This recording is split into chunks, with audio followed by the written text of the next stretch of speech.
friends, I'm Ellie. Welcome to Cardboard Design. Today, I will continue to tell you meaningful fairy tales. It will bring us valuable lessons about life. Let's listen. The first fairy tale, The Skillful Huntsman. There was once a young fellow who had learned the trade of locksmith and told his father he would now go out into the world and seek his fortune. Very well, Said the father, I am quite content with that. and gave him some money for his journey. So he traveled about and looked for work. After a time, he resolved not to follow the trade of locksmith anymore, for he no longer liked it, but he took a fancy for hunting.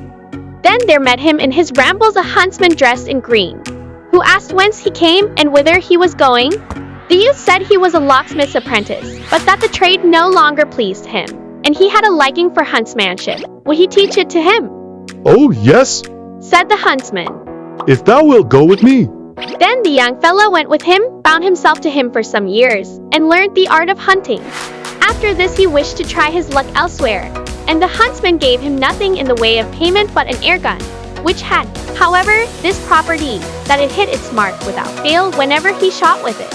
Then he set out and found himself in a very large forest, which he could not get to the end of in one day.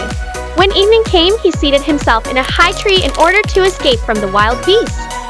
Towards midnight, it seemed to him as if a tiny little light glimmered in the distance. Then he looked down through the branches towards it, and kept well in his mind where it was. But in the first place he took off his hat and threw it down in the direction of the light, so that he might go to the hat as a mark when he had descended. Then he got down and went to his hat, put it on again, and went straight forwards. The farther he went, the larger the light grew, and when he got close to it he saw that it was an enormous fire, and that 3 giants were sitting by it, who had an ox on the spit, and were roasting it. Presently one of them said, I must just taste if the meat will soon be fit to eat. and pulled a piece off, and was about to put it in his mouth when the huntsman shot it out of his hand. Well, really, Said the giant, if the wind has not blown the bit out of my hand. and helped himself to another. But when he was just about to bite into it, the huntsman again shot it away from him. On this the giant gave the one who was sitting next him a box on the ear, and cried angrily, Why art thou snatching my piece away from me? I have not snatched it away. Said the other. A sharpshooter must have shot it away from there. The giant took another piece, but could not, however, keep it in his hand, for the huntsman shot it out. Then the giant said, That must be a good shot to shoot the bit out of one's very mouth. Such an one would be useful to us. and he cried aloud, Come here, thou sharpshooter. Seat thyself at the fire beside us, and eat thy fill. We will not hurt thee. But if thou wilt not come, and we have to bring thee by force, thou art a lost man. On this the youth went up to them and told them he was a skilled huntsman, and that whatever he aimed at with his gun, he was certain to hit. Then they said if he would go with them, he should be well treated. And they told him that outside the forest there was a great lake, behind which stood a tower, and in the tower was imprisoned a lovely princess, whom they wished very much to carry off. Yes, Said he.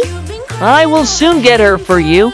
Then they added, But there is still something else. There is a tiny little dog which begins to bark directly anyone goes near, and as soon as it barks, everyone in the royal palace wakens up, and for this reason we cannot get there. Canst thou undertake to shoot it dead? Yes, Said he. that will be a little bit of fun for me.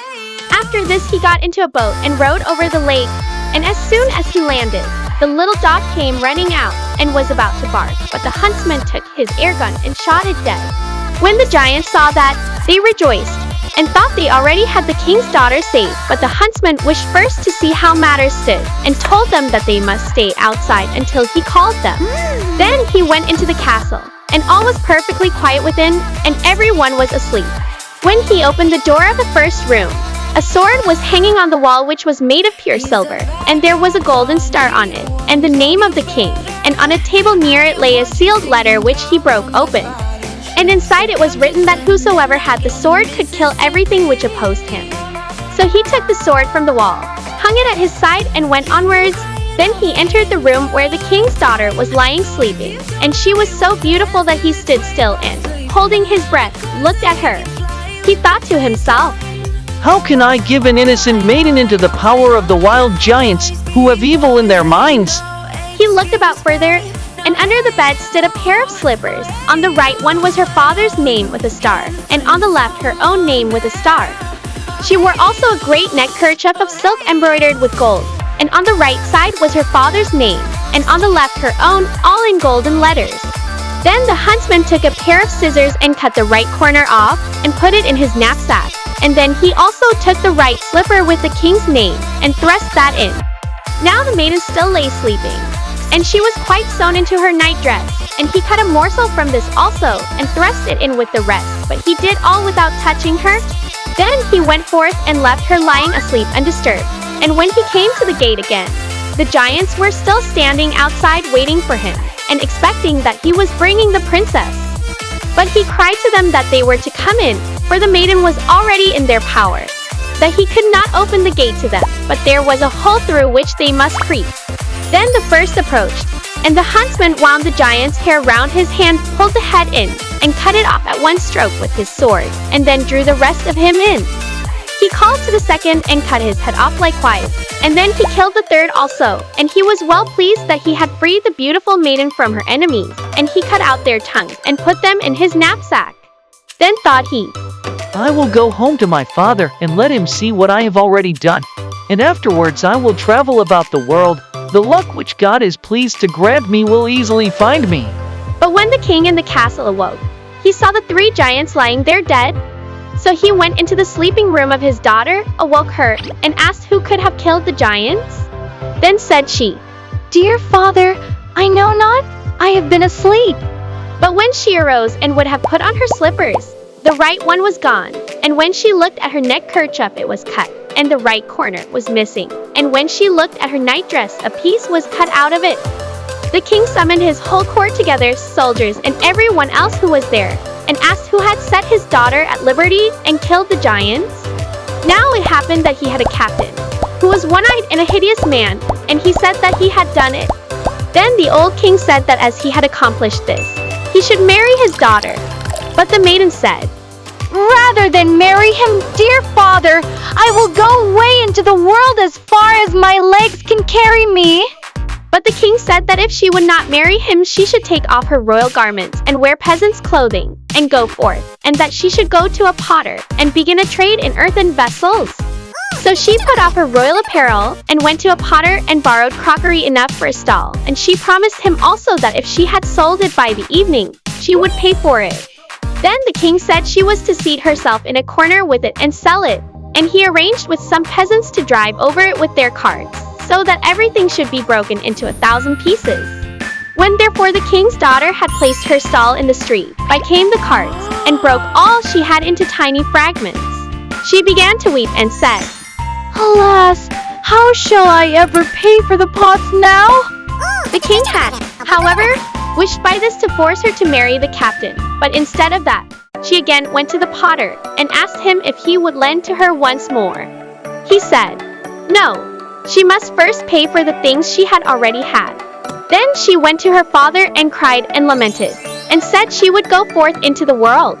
Then said he, I will have a little hut built for thee in the forest outside, and in it thou shalt stay all thy life long and cook for everyone, but thou shalt take no money for it. When the hut was ready, a sign was hung on the door whereon was written, Today given, tomorrow sold. There she remained a long time, and it was rumored about the world that a maiden was there who cooked without asking for payment, and that this was set forth on a sign outside her door. The huntsman heard it likewise, and thought to himself, That would suit thee. Thou art poor, and hast no money.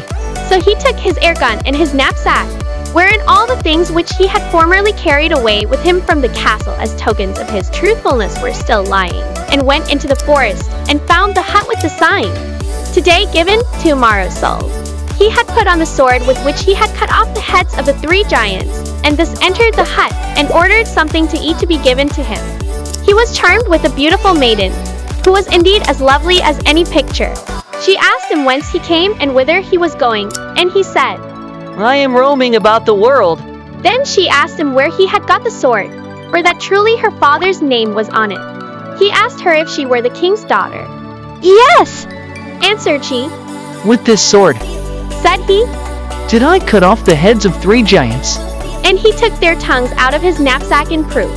Then he also showed her the slipper, and the corner of the neck kerchief, and the bit of the nightdress. Hereupon she was overjoyed, and said that he was the one who had delivered her. On this they went together to the old king, and fetched him to the hut, and she led him into her room, and told him that the huntsman was the man who had really set her free from the giants. And when the aged king saw all the proofs of this, he could no longer doubt, and said that he was very glad he knew how everything had happened, and that the huntsman should have her to wife, on which the maiden was glad at heart. Then she dressed the huntsman as if he were a foreign lord, and the king ordered a feast to be prepared. When they went to table, the captain sat on the left side of the king's daughter, but the huntsman was on the right, and the captain thought he was a foreign lord who had come on a visit. When they had eaten and drunk, the old king said to the captain that he would set before him something which he must guess. Supposing anyone said that he had killed the 3 giants, and he were asked where the giants' tongues were, and he were forced to go and look, and there were none in their heads, how could that happen? The captain said, Then they cannot have had any. Not so. Said the king, Every animal has a tongue. and then he likewise asked what anyone would deserve who made such an answer. The captain replied. He ought to be torn in pieces. Then the king said he had pronounced his own sentence, and the captain was put in prison and then torn in 4 pieces. But the king's daughter was married to the huntsman. After this he brought his father and mother, and they lived with their son in happiness, and after the death of the old king he received the kingdom. The protagonist of the story starts as a locksmith apprentice, but when he discovers a new interest in hunting, he has the courage to change his path and learn a new skill. The ability to adapt to new situations and pursue one's passions is a valuable lesson. The huntsman demonstrates resourcefulness and quick thinking when faced with challenges. For example, he marks the location of the distant light using his hat, uses his airgun skillfully to gain the giant's favor, and successfully outwits the giants to rescue the princess. The second fairy tale. The 2 kings' children. There was once on a time a king who had a little boy of whom it had been foretold that he should be killed by a stag when he was 16 years of age. And when he had reached that age, the huntsman once went hunting with him. In the forest, the king's son was separated from the others, and all at once he saw a great stag which he wanted to shoot but could not hit. At length he chased the stags so far that they were quite out of the forest, and then suddenly a great tall man was standing there instead of the stag, and said, It is well that I have it. I have already ruined 6 pairs of glass skates with running after thee, and have not been able to get them. Then he took the king's son with him, and dragged him through a great lake to a great palace, and then he had to sit down to table with him and eat something. When they had eaten something together, the king said, I have 3 daughters. Thou must keep watch over the eldest for 1 night, from 9 in the evening till 6 in the morning. And every time the clock strikes, I will come myself and call. And if thou then givest me no answer, tomorrow morning thou shalt be put to death. But if thou always givest me an answer, thou shalt have her to wife. When the young folks went to the bedroom, there stood a stone image of Street. Christopher, and the king's daughter said to it, My father will come at 9 o'clock, and every hour till it strikes 3. When he calls, give him an answer instead of the king's son. Then the stone image of Street. Christopher nodded its head quite quickly, and then more and more slowly till at last it stood still. The next morning the king said to him, Thou hast done the business well, but I cannot give my daughter away. Thou must now watch a night by my second daughter, and then I will consider with myself whether thou canst have my eldest daughter to wife. But I shall come every hour myself, and when I call thee, answer me. And if I call thee and thou dost not reply, thy blood shall flow. Then they both went into the sleeping room, and there stood a still larger stone image of Street. Christopher, and the king's daughter said to it, If my father calls, do you answer him? Then the great stone image of Street. Christopher again nodded its head quite quickly, and then more and more slowly, until at last it stood still again. And the king's son lay down on the threshold, put his hand under his head and slept. The next morning the king said to him, Thou hast done the business really well, but I cannot give my daughter away. Thou must now watch a night by the youngest princess, and then I will consider with myself whether thou canst have my second daughter to wife. But I shall come every hour myself, and when I call thee, answer me. And if I call thee and thou answerest not, thy blood shall flow for me. Then they once more went to the sleeping room together, and there was a much greater and much taller image of street, Christopher than the two first had been. The king's daughter said to it, When my father calls, do thou answer.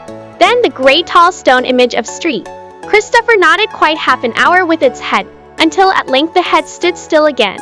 And the king's son laid himself down on the threshold of the door and slept. The next morning the king said, Thou hast indeed watched well, but I cannot give thee my daughter now. I have a great forest. If thou cuttest it down for me between 6 o'clock this morning and 6 at night, I will think about it. Then he gave him a glass axe, a glass wedge, and a glass mallet. When he got into the wood, he began at once to cut, but the axe broke in two. Then he took the wedge and struck it once with the mallet, and it became as short and as small as sand. Then he was much troubled and believed he would have to die, and sat down and wept. Now when it was noon the king said, One of you girls must take him something to eat.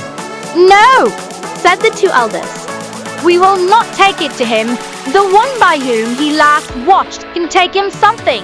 Then the youngest was forced to go and take him something to eat. When she got into the forest, she asked him how he was getting on. Oh, Said he. I'm getting on very badly. Then she said he was to come and just eat a little. No, Said he. I cannot do that. I shall still have to die, so I will eat no more. Then she spoke so kindly to him and begged him just to try, that he came and ate something. When he had eaten something she said, I will comb thy hair a while, and then thou wilt feel happier. So she combed his hair, and he became weary and fell asleep.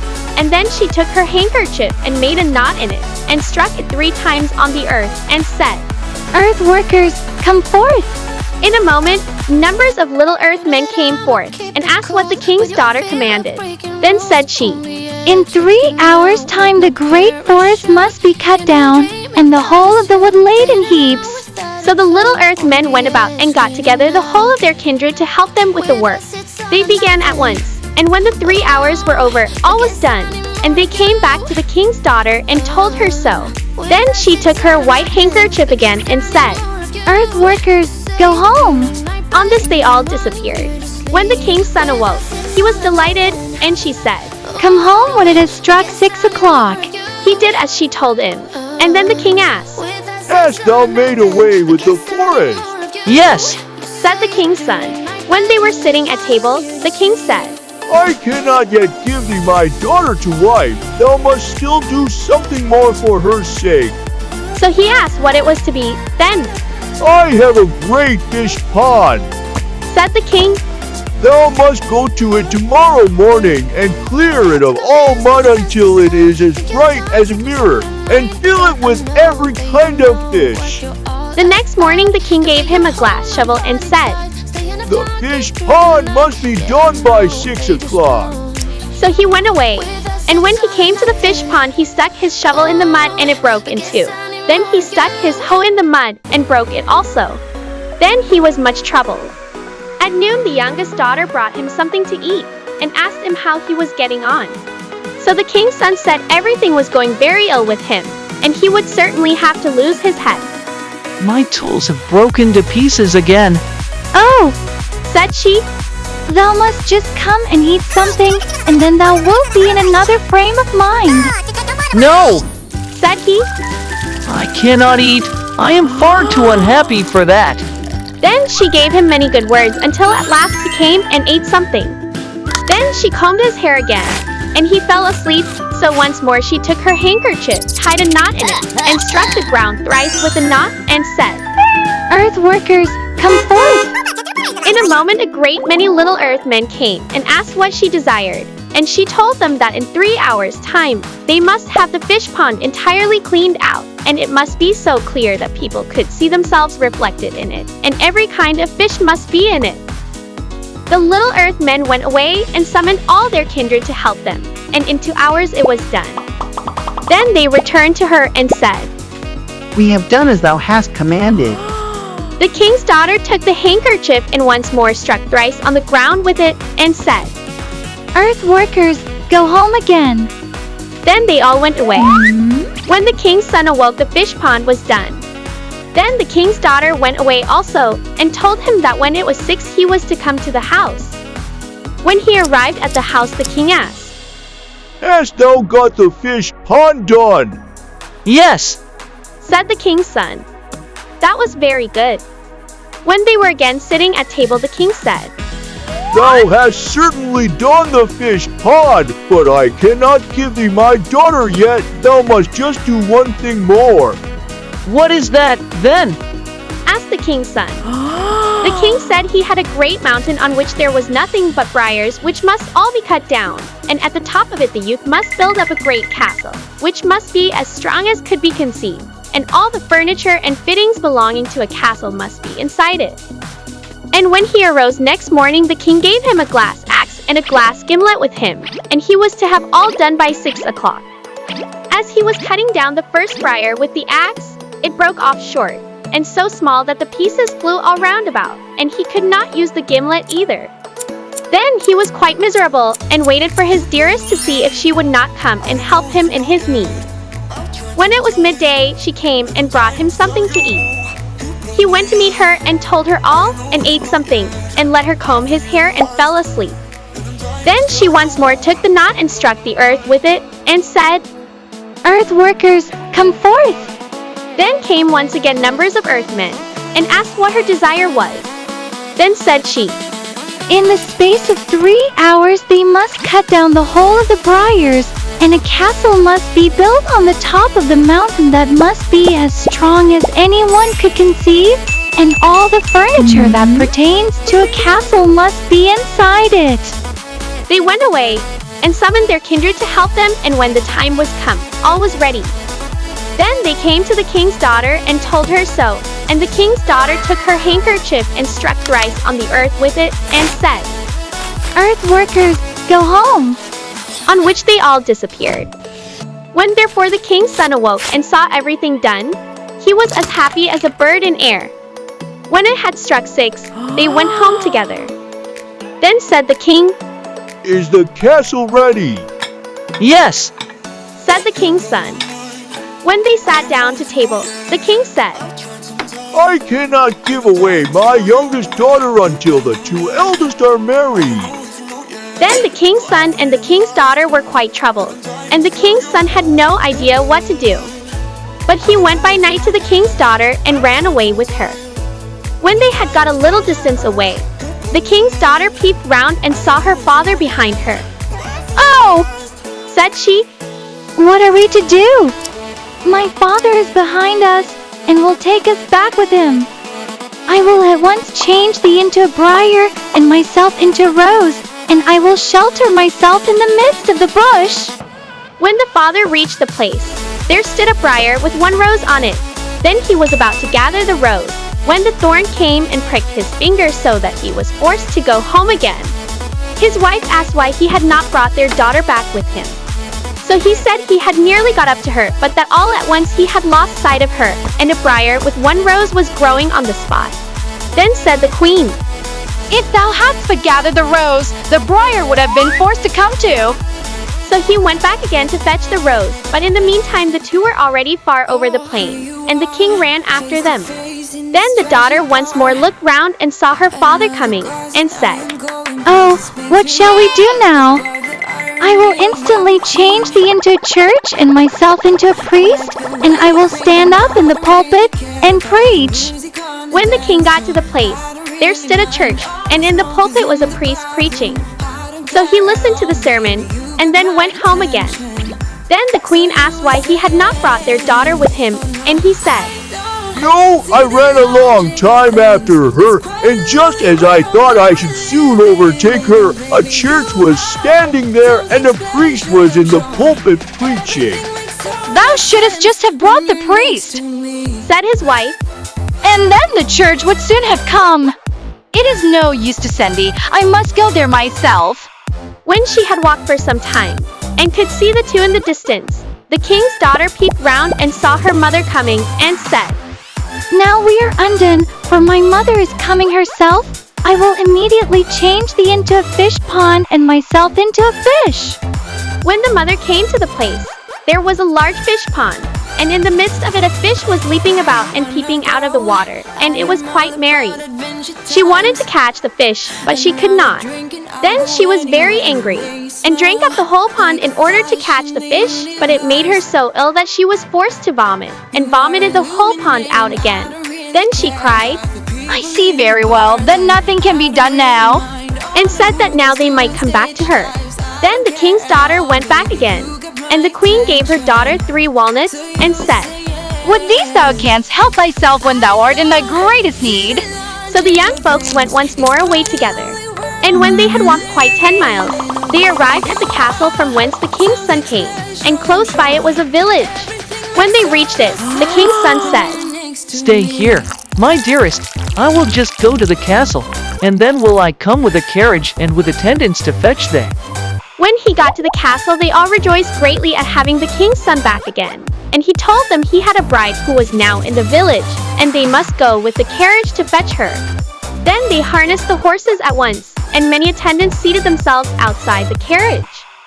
When the king's son was about to get in, his mother gave him a kiss, and he forgot everything which had happened, and also what he was about to do. On this his mother ordered the horses to be taken out of the carriage again, and everyone went back into the house. But the maiden sat in the village and watched, and thought he would come and fetch her, but no one came. Then the king's daughter took service in the mill which belonged to the castle, and was obliged to sit by the pond every afternoon and clean the tubs. And the queen came one day on foot from the castle, and went walking by the pond, and saw the well-grown maiden sitting there, and said, What a fine strong girl that is. She pleases me well. Then she and all with her looked at the maid, but no one knew her. So a long time passed by, during which the maiden served the miller honorably and faithfully. In the meantime, the queen had sought a wife for her son, who came from quite a distant part of the world. When the bride came, they were at once to be married. And many people hurried together, all of whom wanted to see everything. Then the girl said to the miller that he might be so good as to give her leave to go also. So the miller said, Yes, do go there. When she was about to go, she opened one of the 3 walnuts, and a beautiful dress lay inside it. She put it on, and went into the church and stood by the altar. Suddenly came the bride and bridegroom, and seated themselves before the altar, and when the priest was just going to bless them, the bride peeped half round and saw the maiden standing there. Then she stood up again, and said she would not be given away until she also had as beautiful a dress as that lady there. So they went back to the house again, and sent to ask the lady if she would sell that dress. No, she would not sell it, but the bride might perhaps earn it. Then the bride asked her how she was to do this. Then the maiden said if she might sleep one night outside the king's son's door, the bride might have what she wanted. So the bride said, Yes, she was willing to do that. But the servants were ordered to give the king's son a sleeping drink. And then the maiden laid herself down on the threshold and lamented all night long. She had had the forest cut down for him. She had had the fish pond cleaned out for him. She had had the castle built for him. She had changed him into a briar, and then into a church, and at last into a fish pond, and yet he had forgotten her so quickly. The king's son did not hear one word of it, but the servants had been awakened, and had listened to it, and had not known what it could mean. The next morning when they were all up, the bride put on the dress, and went away to the church with the bridegroom. In the meantime the maiden opened the 2nd walnut, and a still more beautiful dress was inside it. She put it on, and went and stood by the altar in the church, and everything happened as it had happened the time before. And the maiden again lay all night on the threshold which led to the chamber of the king's son, and the servant was once more to give him a sleeping drink. The servant, however, went to him and gave him something to keep him awake, And then the king's son went to bed, and the miller's maiden bemoaned herself as before on the threshold of the door, and told of all that she had done. All this the king's son heard, and was sore troubled, and what was past came back to him. Then he wanted to go to her, but his mother had locked the door. The next morning, however, he went at once to his beloved, and told her everything which had happened to him, and prayed her not to be angry with him for having forgotten her. Then the king's daughter opened the third walnut, and within it was a still more magnificent dress, which she put on, and went with her bridegroom to church, and numbers of children came who gave them flowers, and offered them gay ribbons to bind about their feet. And they were blessed by the priest, and had a merry wedding. But the false mother and the bride had to depart. This is the end of the story. See you again tomorrow. Please like, share, subscribe to listen to more great fairy tales. Bye-bye.